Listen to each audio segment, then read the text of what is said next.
prazer estar aqui com vocês, uma honra ter recebido esse convite do Marcos e da Sociedade Brasileira do Design Inteligente. A gente se recorda, né, Marcos, de pouco tempo atrás, a gente esteve reunidos no primeiro encontro de cientistas cristãos lá em Campina Grande, por ocasião do Encontro Nacional para a Consciência Cristã, discutindo ali a necessidade dos cientistas que têm uma visão diferente a respeito da verdade, dos fatos, da interpretação dos fatos, poderem se organizar, se articular. E tão rapidamente isso aconteceu, sob a tutela do grande Marcos, né, Belém? Então, o Marcos está com raiva de mim, porque às vezes eu passo uns e-mails meio longos para ele. E aí ele me escolheu para colocar a primeira palestra, que é a palestra sacrificada dos congressos, né? A primeira da manhã, onde o pessoal está tentando acordar, tomando café. Quando chega, já foi a primeira palestra. Mas parabéns a vocês por estarem aqui. Os que chegaram merecem a pontualidade, não é verdade? Esse tema, mimetismo e camuflagem, na minha opinião, é um dos temas mais importantes da biologia quando a gente fala de design inteligente e evolução. Dois modelos interpretativos de como as coisas aconteceram, como as espécies se originaram, como o design se formou. Então nós vamos dar uma passeada. Eu dei uma enxugada ontem em alguns slides mais técnicos, porque a palestra não é para biólogos, nem só para cientistas, é para pessoas de diversas formações. Então, para não ficar a gente enganchando em termos muito técnicos e em classificações e muitos detalhes, eu tornei uma abordagem um pouco mais didática, mais simples, mas que dê o mesmo recado. Combinado? Então, eu acho que vai ter, no final, tem um tempinho para perguntas, não é, Marcos? As perguntas, o pessoal vai passar um papel aí, vocês escrevem e passam para as perguntas. A história do mimetismo, do estudo do mimetismo, começou com Henry Bates, em Belém do Pará, aqui na nossa Amazônia.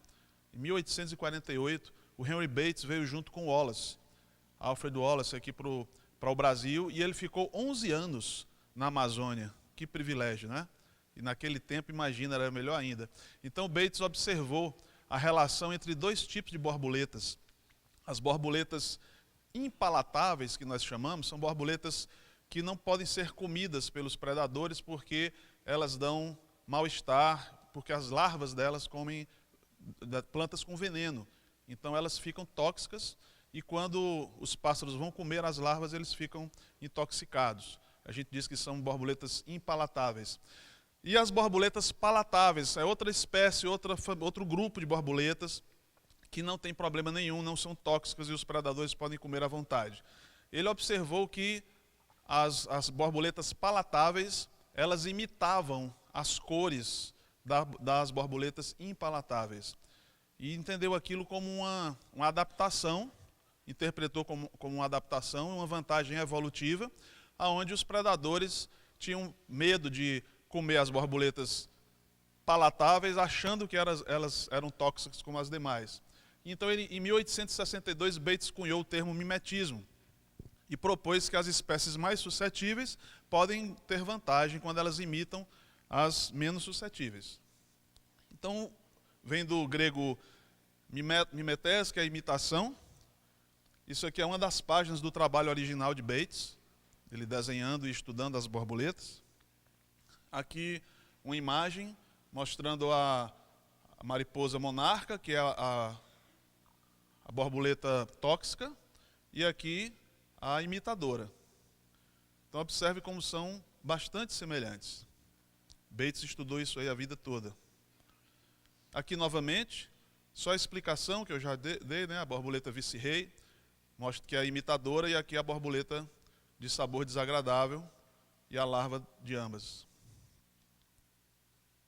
Então o mimetismo, ele é um processo em que o agente seletivo seriam aquelas pressões que a natureza faz para selecionar determinadas características como vantajosas e eliminar aqueles indivíduos que têm características desvantajosas de acordo com o meio. E aí o agente seletivo, que é um agente natural, pode ser um predador, pode ser uma condição ambiental, ele interage com o mimético, que é o imitador, que faz o mimetismo, confundindo com um mimetizado. Então, tem uma confusão de um ser vivo é confundido com o outro, e aí aquele ser vivo que é confundido, ele ganha vantagem. E a camuflagem já é um pouco diferente. Existe no próprio meio científico uma pequena confusão. Autores diferentes, eles tratam essa classificação de camuflagem e mimetismo de maneira diferente. Alguns colocam certos tipos de camuflagem como sendo mimetismo, outros separam. Nós vamos usar aqui aquilo que é mais usado, mais comum. Então a camuflagem já envolve um padrão de coloração e de textura que torna o organismo semelhante ao ambiente e não a um outro ser vivo. E ao ambiente a gente considera também aquelas partes do ambiente que não são mais vivas, como por exemplo graveto, folha seca. Então tudo isso faz parte do ambiente. E isso dificulta a sua detecção. Então observe, aqui é uma aranha que imita formiga, ela tem um comportamento de imitação de formiga, para poder, tem várias espécies dessas aranhas, algumas delas imitam para se proteger de predadores entre as formigas no formigueiro, e outras para poder predar as formigas. Entra no formigueiro lá, fingindo-se de formiga. Algumas imitam, inclusive, a comunicação química das formigas também, mas imita comportamento e tudo isso. Pega as patas dianteiras, levanta e imita como se fosse antena, porque a aranha não tem antena. E as formigas se confundem, pensam que a aranha é formiga. Ela passeia por dentro do formigueiro. Quando alguma formiga está quase descobrindo, chegando perto para dizer o que é aquilo ali. Aquilo ali não parece muito da nossa turma, não. Então ela pega uma formiga, captura uma formiga e coloca na frente dela, quando as outras formigas vêm, que elas não enxergam muito bem, é muito mais no contato químico, quando as outras formigas vêm, que vão tentar o contato, ela coloca a formiga que ela capturou na frente e ela, não, é da nossa turma. E se afasta, né?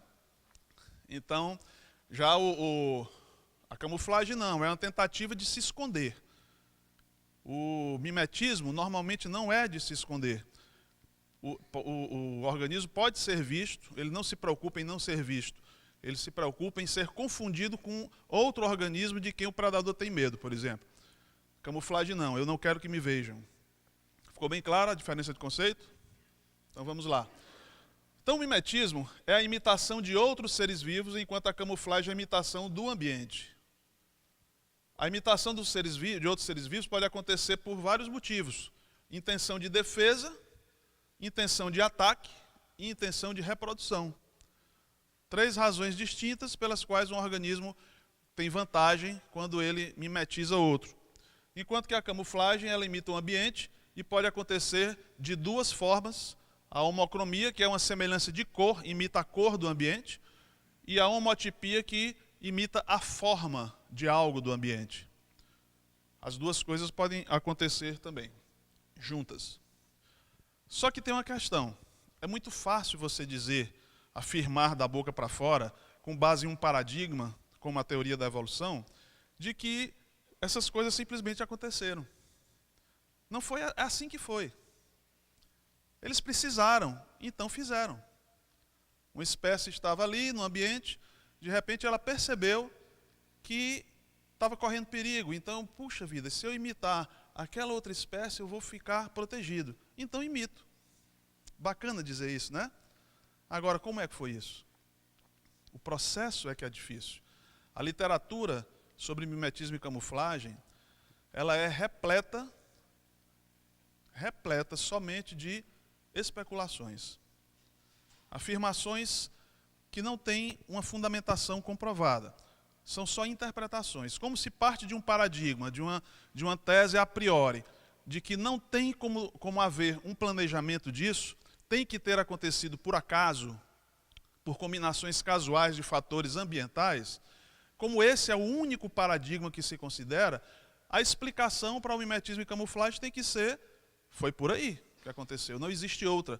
Então, em cima desse paradigma vai se construir as explicações. E as explicações, elas são completamente especulativas. Os próprios autores, eu não sou especialista em mimetismo e camuflagem, mas os que são evolucionistas, eles dizem, ninguém sabe. Ninguém sabe. Simplesmente nós achamos que foi assim. Se achamos, então é só uma interpretação. Mas quando a gente diz, e se não tiver sido? O quê? Se não tiver sido, você tem coragem de questionar se foi dessa forma? Não pode, porque afinal de contas é o último paradigma. Mas como é que você diz que acha que foi assim? Achar é uma opinião, é uma interpretação. Então merece ser questionada, na verdade, senão a gente não chega à verdade. Então imitar a forma e a cor de outros organismos ou do ambiente não é suficiente para proteger uma espécie. Envolve muito mais coisa, é preciso que o comportamento esteja de acordo, como eu falei agora da aranha que imita a formiga. Não adianta ela imitar a forma da formiga. Se ela não se comportar como uma formiga, ela é descoberta. Então você tem aí um conjunto complicado de coisas acontecendo simultaneamente para que o comportamento seja selecionado, a forma seja selecionada, a cor seja selecionada pela natureza, pela pressão da seleção natural, gerando uma mudança. Tem que haver uma mudança combinada, integrada e simultânea de todas essas características para que haja uma verdadeira vantagem ambiental, uma vantagem de sobrevivência. Então perceba, um organismo que está numa determinada condição e ele precisa, para sobreviver num dado ambiente, imitar um outro organismo ou imitar o ambiente onde ele está inserido, ele vai precisar alterar nele diversas coisas simultaneamente. Ele precisa alterar forma, ele precisa alterar funções, ele precisa alterar cores, fisiologia e comportamento.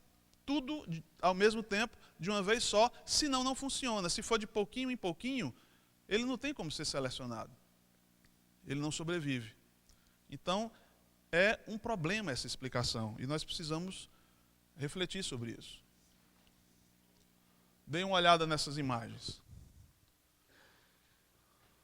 Um polvo se camuflando no meio de umas algas. Impressionante, não é?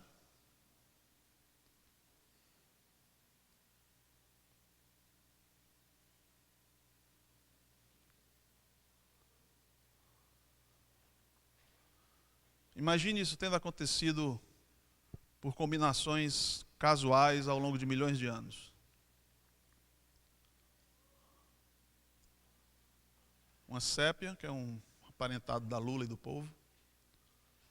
Olha a mudança de coloração rápida. Acontece tudo muito rápido. Os cefalópodes, que são esse grupo de moluscos, eles têm características miméticas e de camuflagem muito eficientes e rápidas.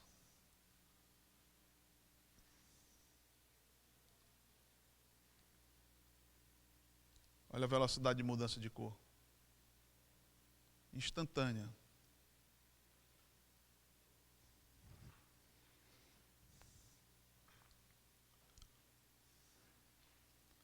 De listrado para preto. Em menos de um segundo.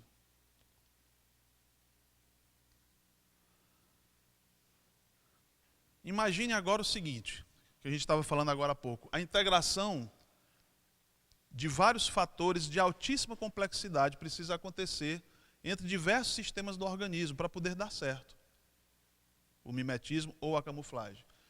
É preciso, por exemplo, você ter desenvolvido e funcionando plenamente um sistema de cromatóforos. Explico já o que é isso. Senão não dá para fazer o mimetismo.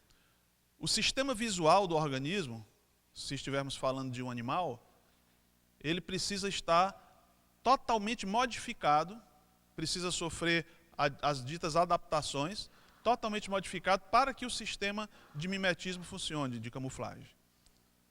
O sistema nervoso tem que ser revolucionado, se adaptar ao novo sistema visual e se adaptar ao sistema de cromatóforos, para controlar esses sistemas de uma maneira integrada. O sistema muscular é indispensável também no processo, então ele tem que estar articulado com os outros, as modificações do sistema muscular precisam acontecer junto, ao mesmo tempo, durante o processo evolutivo, tem que ter acontecido modificação do sistema muscular junto com as modificações do sistema nervoso, junto com o surgimento do sistema de cromatóforos, junto com as modificações do sistema visual. Tudo junto, ao mesmo tempo acontecendo ali. os genes têm que estar sofrendo as mudanças necessárias e a previsão é que não existe um gene do mimetismo ou da camuflagem. São milhares de genes que precisam estar envolvidos nisso, milhares. Então nós teríamos que ter mutações aleatórias, promovidas pelos fatores ambientais, selecionadas por eles, acontecendo ao longo de milhões de anos, para que gerasse um conjunto de milhares de genes no mesmo organismo e conseguisse produzir as mudanças necessárias. Além disso, junto com tudo isso que nós falamos, ainda tem que ter a mudança de comportamento. Tem que acontecer tudo junto. Se não acontecer, não funciona. Nenhum organismo que pratica mimetismo ou camuflagem vai ter sucesso na arte do mimetismo ou da camuflagem se ele, na sua evolução, tomando por base a teoria vigente, na sua evolução, ao longo dos milhões de anos em que ela supostamente teria acontecido, tudo isso teria que acontecer nesses milhões de anos para que o organismo tivesse sucesso, ficando com as características necessárias para a sua sobrevivência. Mas isso nos leva a uma pergunta: como é que todos esses sistemas se desenvolvem no mesmo organismo ao longo de milhões de anos e nesse período, enquanto não estava tudo pronto, funcionando de maneira articulada, como é que ele sobreviveu? Como é que o organismo sobreviveu no mesmo ambiente? Em milhões de anos, o ambiente deve ter mudado várias e várias vezes. Então, as mudanças que estavam acontecendo por seleção natural, mutação e seleção natural. Mutação e seleção natural. Sempre mutações vantajosas, que já é uma impossibilidade estatística. Ao longo de milhões de anos, esse ambiente mudando várias vezes, e essas mutações e a seleção natural das mudanças provocadas por essas mutações, cumulativamente, iriam produzir essas mudanças todas, o organismo não sobreviveria. Ele não teria como chegar a um ponto final desse processo evolutivo, articulando tudo isso. Para funcionar, tem que ter acontecido rapidamente e tudo junto. Então não pode ser uma evolução gradual.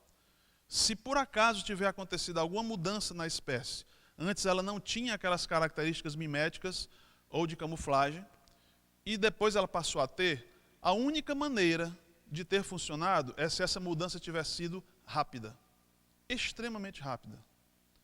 Senão ele não sobreviveria. Isso nos faz questionar seriamente a proposta do processo. Isso são cromatóforos. Aqui é o corpo de uma lula. Esses pontinhos vermelhos, quem já viu uma lula de perto deve ter notado. Esses pontinhos vermelhos, às vezes são pretos, são chamados de cromatóforos. São importantíssimos, são um sistema extremamente complexo para produzir as mudanças necessárias. Explicando de uma maneira mais simples possível, os cromatóforos são células com pigmentos, que funcionam assim: eles se enchem ou se esvaziam, eles contraem ou expandem o pigmento que tem dentro deles. Aqui você tem contraído, olha o pontinho preto aqui. Aqui você está num momento intermediário e aqui ele está completamente distendido. Quem faz isso é o sistema nervoso comandando o sistema muscular em volta do cromatóforo. Então o animal, se ele quer mudar só uma parte da sua coloração e um pedaço do corpo dele, ele vai ter que fazer isso. Aqui ele contrai, aqui ele expande, perdão. Aqui ele contrai, aqui ele expande. Aqui está no meio, então você vai ter uma diferença de tonalidade. O sistema nervoso do animal controla tudo isso. Então o sistema nervoso, não era necessário apenas que a evolução produzisse os cromatóforos, que já é uma impossibilidade estatística. Seria necessário que a evolução produzisse, entre as outras coisas que já mencionamos, um sistema nervoso e muscular que controlasse isso aqui, de forma altamente eficaz. Aqui são cromatóforos de peixes, de lagartos, de cefalópodes, lulas e polvos, mostrando que eles têm estruturas semelhantes, porém com várias diferenças. E aqui uma imagem real dos cromatóforos de uma lula funcionando. Essas mudanças aqui estão acontecendo em tempo real. E aqui, ampliadas. A gente olha e pensa que é uma bobagem, né? É só um pinguinho de tinta natural na pele. A impressão que causa é essa, não é um pinguinho de tinta que enche ou esvazia, enche ou esvazia. Mas não é. É um sistema extremamente complexo. Aqui, para uma rã ou um peixe, por exemplo, fazer uma mudança, olha como é que o cromatóforo dele funciona, o melanossoma aqui. Ó. As partículas de pigmento se juntam ou se espalham. Aqui a célula parece mais escura, na esquerda, à direita ela parece mais clara. E olha aí um pedacinho do sistema de cromatóforo, como é simples, né? Olha tudo que ele tem. Nós não vamos estudar um cromatóforo aqui, não é nosso objetivo. Mas percebam a complexidade. Você tem envolvimento de músculo. Ó. Tudo isso aqui são músculos. Você tem tudo que uma célula necessita, a complexidade celular tremenda e a bioquímica envolvida, as mitocôndrias, célula muscular aqui, o núcleo da célula. Aqui você tem os grânulos de pigmento, bolsas, várias bolsas, células gliais, que são células de apoio, de suporte às células nervosas. Então, na verdade, é um órgão formado por várias estruturas diferentes, cada estruturazinha é extremamente complexa.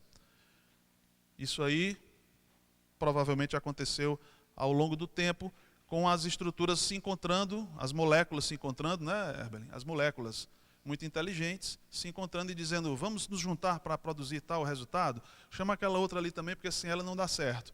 E assim foram se encontrando e acabaram gerando essa fábrica aí. Quero dizer para vocês que eu já pensei exatamente assim. Como biólogo, eu era ateu e evolucionista. Depois que eu me tornei um cristão e tive que estudar muito para poder enfrentar os dilemas filosóficos que isso gerou na minha cabeça, eu consegui deixar de ser ateu, mas não consegui deixar de ser evolucionista. Então, eu passei muitos anos ainda como biólogo e cristão, sendo um evolucionista teísta. Eu estava tão doutrinado pela teoria da evolução que eu não podia largar dela. Então eu acreditava que a evolução aconteceu, ela é um fato, me ensinaram assim, eu vi nos livros, tantos cientistas importantes dizendo isso, né? E a maneira como eu interpretava isso no meu dia a dia, trabalhando com paleontologia, com zoologia, eu achava que via todas as evidências.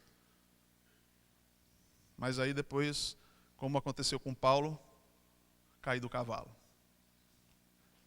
E foi por causa das evidências, não foi só por questão de fé, não. Mas isso é uma outra história. Olha só, pessoal. Aqui nós temos a estrutura de cromatóforos, produzindo mudanças de tonalidade de pele, de cores, de visual. Os raios solares, eles atingem essas estruturas, refletem, e a reflexão desses raios solares vai variar, a cor que eles refletem vai variar de acordo com as mudanças no sistema. Depende de como os cromatóforos estarão funcionando. E você tem em determinados animais, como o camaleão, por exemplo, ele tem cromatóforos de vários tipos, em níveis diferentes de profundidade na pele. Então, quando as ondas luminosas batem ali na pele dele, ela penetra em diferentes camadas, e o camaleão, ele resolve, da maneira que ele quer, de acordo com o ambiente em que ele se encontra, ele resolve trabalhar os cromatóforos de cores diferentes que ele tem, para refletir o espectro luminoso, as frequências do espectro luminoso, de acordo com o interesse dele. Eu quero que reflita agora tais e tais cores e aquelas outras não reflitam. E assim acontece. Por isso a pele dele muda muito facilmente de cor e rapidamente. Já pensou isso acontecendo? Através de combinações lentas e graduais ao acaso, promovidas pela própria natureza, sem um planejamento? É muita fé. É muita fé acreditar em algo desse tipo. E está aqui quem acreditou durante muito tempo. Olha aí, o camaleãozinho, os tipos de pigmentos que nós temos de cromatóforos nas várias camadas de pele dele. Isso aqui é só uma demonstração do tipo de seleção que as lagartas sofrem. Você tem aqui uma lagarta monarca, aquela impalatável que a gente viu da primeira vez. Elas têm esse formato, de repente uma sofre uma mutação e mostra colorações de advertência. Ela diz assim, resolvi hoje, a partir de hoje, que eu preciso ter coloração de advertência, as outras não. Então ela tem essa coloração, porque a mutação coincidiu de produzir toda essa coloração. Mas vamos supor que tenha acontecido assim. Então, fatalmente, com o tempo haverá mais borboletas cujas larvas têm a coloração de advertência do que as que não têm. Porque as que não têm vão sendo atacadas mais rapidamente. A maioria das pessoas sabe que os peixes, eles têm o dorso de uma cor que, se ele for visto na água de baixo para cima por um predador, por exemplo, ou por uma presa, de baixo para cima, a cor do ventre dele vai parecer com a cor da luz que está chegando. Então olha para cima e não vê o animal, é uma cor clara. Ele se confunde, né? Se confunde com o ambiente. Mas se ele for visto por quem está por cima, a cor do dorso é diferente. É uma cor escura que vai se confundir com a cor do fundo. Então ele tem cor no ventre diferente da cor do dorso, para poder se proteger de predadores ou passar despercebido para suas presas. E essa definição de qual parte fica mais escura ou mais clara é um extremamente complexo sistema que envolve o olho, a posição da retina, toda a estrutura do olho, do sistema nervoso e dos cromatóforos, tudo aquilo que eu já expliquei que estão integrados.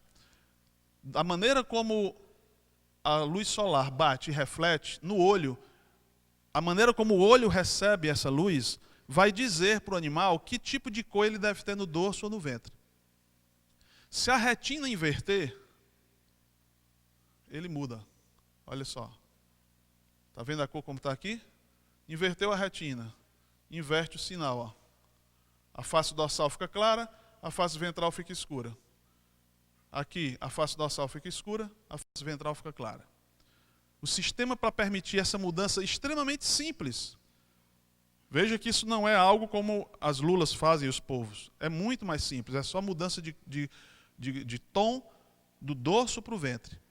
Mas essa estrutura já é de extrema complexidade. Ela teria que ter surgido no animal para funcionar, teria que ter surgido de uma vez, muito rapidamente. Tudo junto. Quais são as explicações evolutivas para o mimetismo e a camuflagem? Eu não vou me estender nisso, porque não é o nosso objetivo aqui, mas só para ter uma ideia. Primeiro, se considera mimetismo e camuflagem como um caso de coevolução.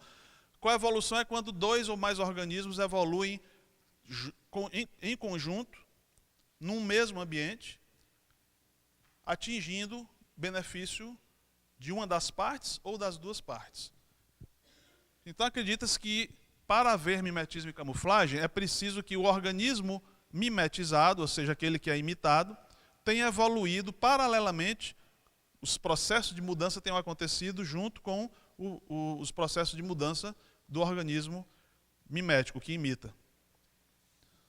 Acredita-se que as mutações são a base da evolução, então as adaptações desses organismos teriam que ter acontecido a partir de mutações que vão surgindo por acaso, por causa das mudanças ambientais, e esse acaso é tão bom, sem um planejador, mas ele é tão bom, tão benéfico, que, por coincidência, aquele organismo tem uma vantagem. Então ele preserva aquela mutação. Mas aquela mutação não serve de nada, porque ela não é capaz de produzir todo esse sistema. Então o organismo diz, puxa, essa mutação não serviu ainda, vamos esperar mais alguns milhões de anos. Aí tem outra mutação. E por acaso, de novo, porque o acaso é muito bom, deu certo, a mutação é benéfica. Mas ainda não é benéfica, ela só vai ser benéfica daqui a alguns milhões de anos, quando todas as outras tiverem se acumulado. Então o organismo espera. Enquanto isso, ele tem que se virar para sobreviver sem essas vantagens. Ele tem que se virar para sobreviver sem o sistema de cromatóforos, sem as mudanças miméticas, até que todas as mutações estejam acumuladas.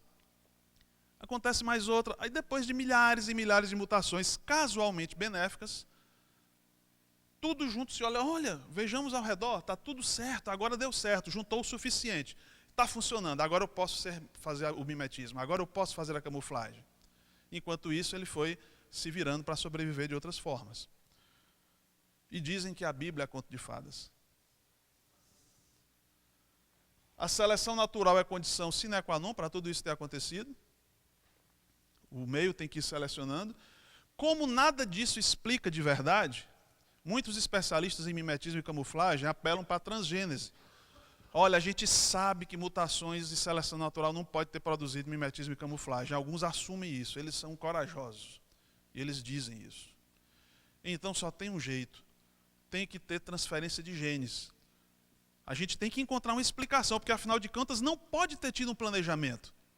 Então eu tenho que encontrar um jeito de adequar a explicação à nossa tese de que não há planejamento. Se eu não aceito essa ideia de planejamento, eu tenho que acolchambrar as coisas para que elas deem certo no nosso paradigma. Então eu invento que houve transgênese.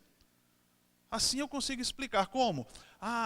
Aqueles organismos que já têm determinada característica, eles transferiram os seus genes para o organismo que não tinha ainda. Pronto, está resolvido. Não é legal? Está resolvido, gente. O Eberlin não tem certas características do Ricardo, ele não gosta de escrever muito, eu gosto. Aí o que é que eu faço? Para o Eberlin se tornar como eu preciso de mais gente que escreva muito, que tenha paciência com meus e-mails. Então o que é que eu faço? Eberlin, vem cá. Transmissão telepática de genes. Altera o comportamento do Eberlin. Imagina aí. E rearranjos de genes, são outras explicações. Não, transgênese é muito difícil de engolir. Então alguns dizem, houve rearranjos de genes. Os genes resolveram mudar de lugar para poder mudar o organismo, já que não dá para ser por mutação, porque é praticamente impossível, então os genes se rearranjaram. Eles saíram daqui, foram para ali, saíram de lá, veio para cá, e dessa maneira virou o organismo pelo avesso e transformou tudo o que precisava. Acreditamos cada um no que quer, né? Quem conhece o bicho-pau? É um graveto, não é? Como é que esse inseto conseguiu juntar mutações suficientes, ou transferir genes, ou rearranjar seus genes, ao longo de milhões de anos, até ficar igualzinho um graveto, um pedaço de pau? É impressionante, mas vocês não viram nada. Isso é uma mariposa. Aqui uma mariposa comum, aqui uma mariposa evoluída. Depois de milhões de anos de alterações gênicas e adaptações. Para que essa mariposa tem um colorido tão bacana assim, né? Só para chamar a atenção e os bichos terem mais apetite para comê-la? Não pode, isso não seria uma vantagem. Vamos ver para que serve isso? Olha ela com as asas fechadas aí. É parecido com o que, gente? Duas serpentes. Estão vendo? Os olhos e a boca das serpentes. Não tem bicho que chegue perto. Imagine, ela pousa tranquila, fecha as asas, duas cabeças de serpente vigiando. Qual é o pássaro que vai chegar perto para picar essa mariposa? Não dá, não é verdade? Mas foi por acaso. As moléculas selecionadas pela pressão da seleção natural sobre as mutações casuais resolveram dar a essa mariposa a aparência de duas cabeças de cobra. E não teve ninguém que planejasse isso. Uma lagarta. Olha o que é que tem no bumbum da lagarta. A cara de uma cobra. Mesma intenção. O que é isso? Um louva-a-Deus camuflado dentro de uma flor. Ele imita a cor, a textura e as pétalas da flor. Ele é uma flor, ele é um predador, louva-a-Deus é um predador muito cruel, disfarçado de flor. Incrível, não é? Chega um bichinho todo, né? Um insetinho. Que flor mais linda, vou pegar néctar. Quando chega lá, está o louva-a-Deus. Sou eu, produto da evolução. Você não sabia, não é verdade? Quem mandou as suas mutações serem mais fracas do que as minhas? Olha ele aí fora da flor. Aí ele já não tem vantagem, concorda? Está no ambiente errado, né? Essa borboletinha lindíssima de asas meio transparentes, como é que ela se protege usando o mimetismo, pessoal? Alguém percebeu aí? Essa asa aqui, tudo normal, ok? Olha aqui, a cara de uma rã. Olhos, cabeça de uma rã. Alguns animais predadores vão chegando perto, principalmente outros insetos. Quando chega perto, dá de cara com o rosto de uma rã e não querem enfrentar. Olha só essas aranhinhas como são lindas. Eu acho que os índios usaram essas aranhas como modelo para fazer suas máscaras, né? Os seus rituais. Nós imitamos a natureza, na verdade. Olha aí, coisa linda, né? E assim eles atraem fêmeas e espantam predadores. Olha a variedade. Obra de arte, sem planejamento. O que é isso, gente? Alguém consegue identificar aqui? Um pássaro, não é? Olha o bico, os olhos, a cabeça do pássaro, o corpo dele e as asas aqui. Muito bacana esse pássaro. Na verdade, ele é uma orquídea. A orquídea que queria atrair determinados seres para ela, e aí ela achou que imitando um pássaro ia dar tudo certo. Então ela teve a sorte de o acaso ter brindado ela, com as mutações certas, as seleções certas até formar um pássaro no corpo da orquídea. E o que é isso? As asas de uma mariposa, imitando olhos de um animal, o focinho. Então, quem come mariposa não quer comer esse bicho aí. Por isso não chega perto. Olha só. Esse inseto, ele imita até as partes estragadas da folha seca, da folha morta. Partes rasgadas, estragadas, ó, as ranhuras. É uma precisão absurda de detalhes. E aqui, o que é? Um galho partido, o miolo do galho, e aqui uma mariposa que imita nas asas a mesma textura da casca do galho e a cor, e a cabeça dela e parte visível do corpo imita exatamente a textura e a cor do miolo do galho. Eu fico imaginando quantos milhões de anos essas mariposas precisariam ficar enganchadas num galho até as mutações e as moléculas entenderem que os detalhes desse galho que elas precisavam imitar. Olha aí, a aranha que imita a formiga, uma delas. Genial esse projeto aí. Que coisa linda esse povo, olha só.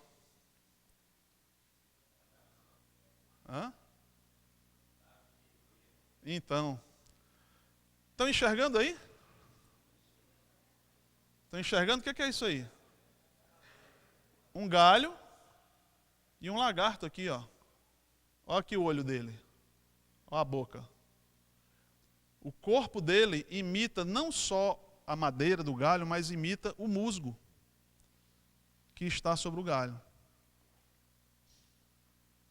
Tem que ter havido milhões de anos de musgo e galho sem mudar. O musgo e o galho têm que ter ficado intocados, sem mudar, para que o ambiente selecionasse essas características.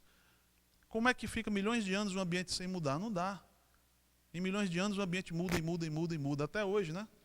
Você tem um morro cheio de barraco, no outro dia caiu tudo.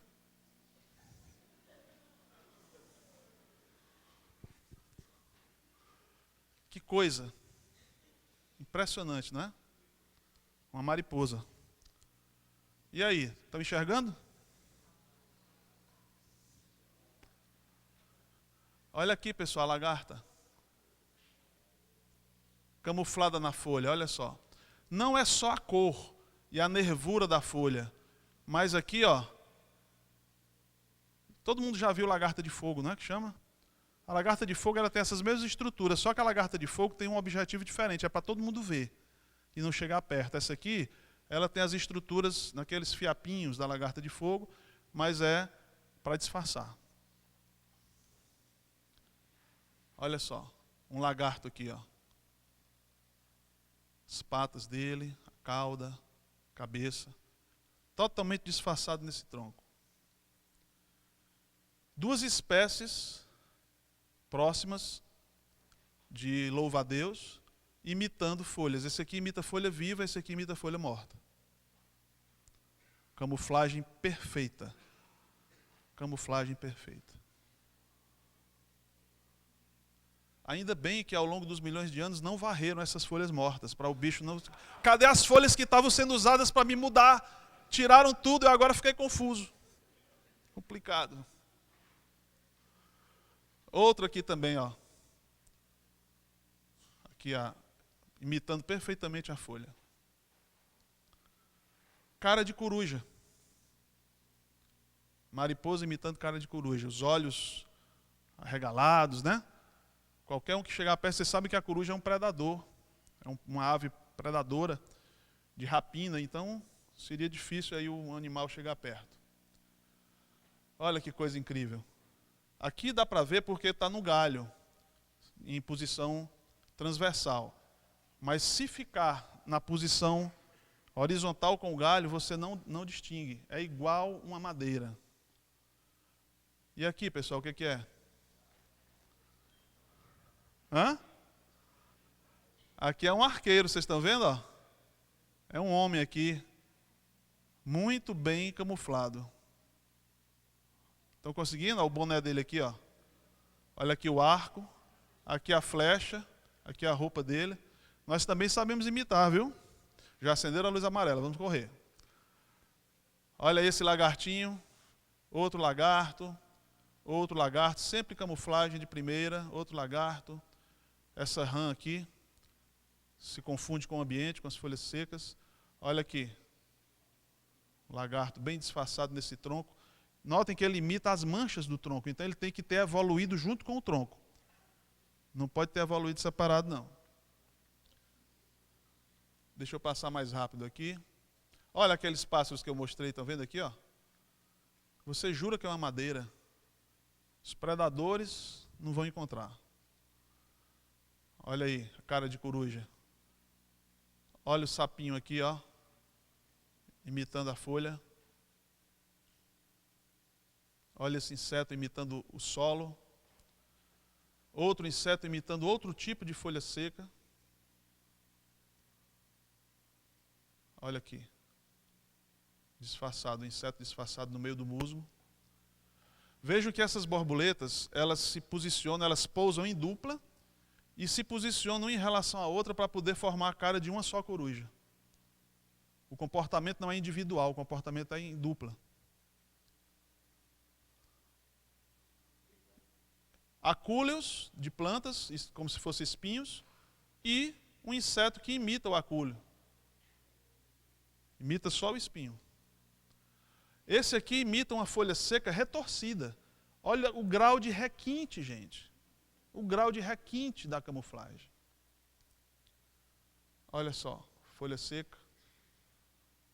Imitação do fundo, a raia. Isso é um louva-a-Deus, ó.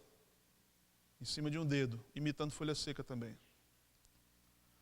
Falsa coral, imitando a coral verdadeira. Caso de mimetismo. Cavalo marinho, imitando o coral onde ele habita. Ele tem imitação de pólipos de coral na pele dele. Olha aqui, que coisa perfeita. Ai desses corais se eles saíssem daqui ao longo de milhões de anos. O cavalo marinho ia ficar muito fulo da vida.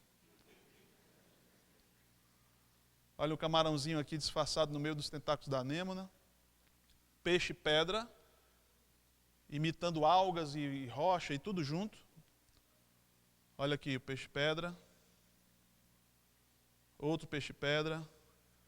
Um tipo de peixe bem próximo do cavalo marinho que imita algas para se disfarçar no fundo oceânico. Que beleza, não é? Aqui algumas imagens de camaleão, ó.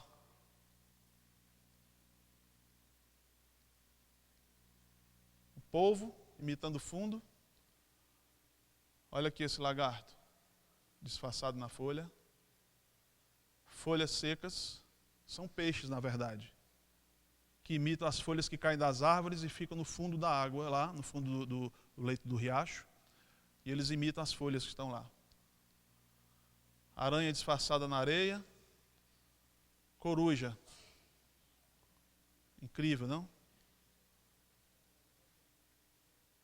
Olha aqui, imitando folha seca. Um sapinho disfarçado no ambiente semelhante a ele. Um peixe disfarçado nos corais. Olha só. No meio das pedras, ó. Um lagarto imitando folha. Até o formato do dorso dele imita a folha retorcida. Ó. Não poderia ser só a cor, nem a textura. Tem que ser o formato exato da folha retorcida. Olha os sapinhos aqui. Louva a Deus. Um peixe. Peixe imitando coral, ó. Aqui o peixe, aqui o coral. Uma lagarta imitando madeira, graveto. Lagarto imitando madeira, ó. Está lambendo o lábio aqui, deve ter comido um incauto. Que foi chegando perto, pensou que era madeira, porque é igualzinho, né? Já era. Aquela ave que eu mostrei antes, ó, disfarçada no tronco. Aqui alguns animais disfarçados no tronco. Os bichinhos branquinhos, ó, disfarçados na neve. Está bem escondido aqui, ó. Aqui é o olho. O que é que você encontra aqui? Alguém encontra aí? Quem está disfarçado? Vou mostrar para não perder tempo. Olha aqui. Chifres, cabeça, olho, focinho. Está aqui o corpo, ó. Todo mundo viu? Aqui, ó.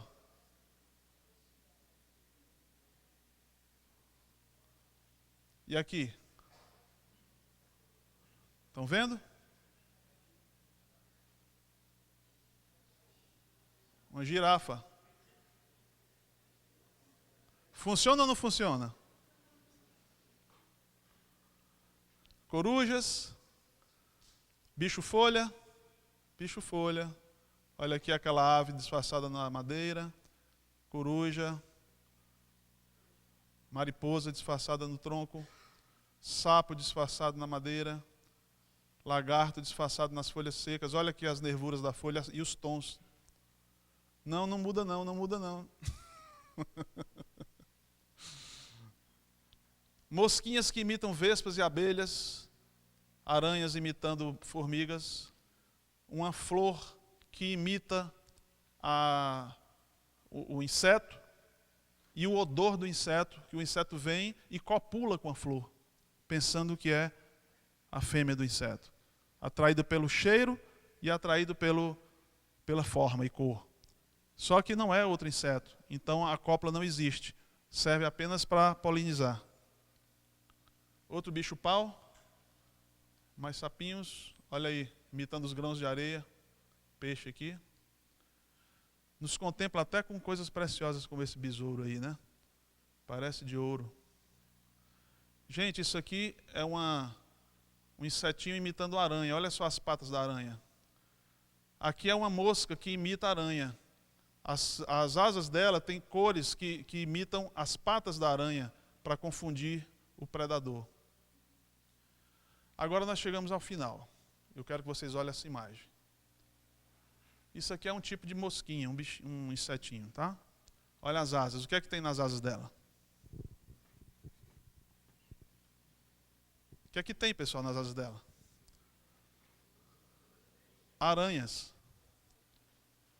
E não é só uma não, são duas, que é para poder garantir. Olha só. Imagens de aranhas nas asas. Olha ela de frente, dá um sorriso. Sabiam que eles fazem selfie também, né?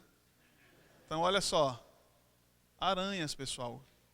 Abdômen, cefalotórax e patas. Agora eu quero que vocês acompanhem meu raciocínio aqui para a gente poder terminar, tá? E aí eu vou mostrar só mais 2 figuras ou 3, eu acho que a gente termina. Raciocine comigo. Como terá sido a evolução desse inseto com aranhas nas asas? Como é que houve esse tipo de mimetismo?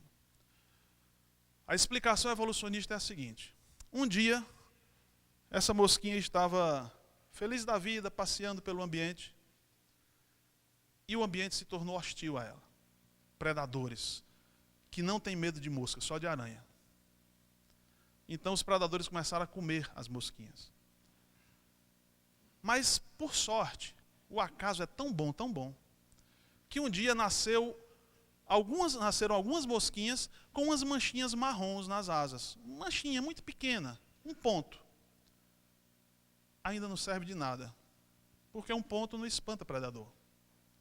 Então elas continuaram sem vantagem nenhuma. Passados alguns milhões de anos, o acaso continuou sendo tão bom, que aquela manchinha aumentou.